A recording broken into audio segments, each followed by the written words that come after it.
Hey everyone, it's Jay with the Rookie Vapor. I want to introduce you to my new channel that I'm starting called the Rookie Vapor. It's going to be a channel about vaping, but we're going to do it the easy way.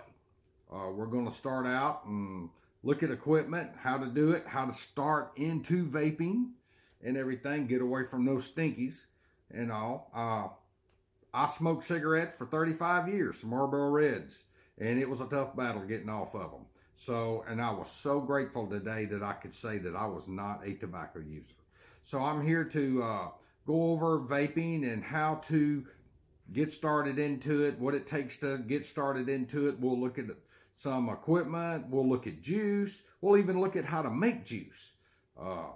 And go over all the things that it takes to get started and have fun with it. It's a cool hobby. It's a lot of fun to do, and we'll have fun. And, you know, hit that subscribe button and leave me comments. And what we'll do is we'll learn it together, and I'll share with some of the mistakes that I've made over the years and some of the things I've learned and everything. And maybe you can share with me also, and we'll get it out to the viewers, and we'll all have fun with this, and we'll get away from tobacco once and all.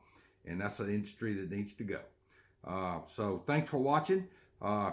Leave me a comment and see you on the next one.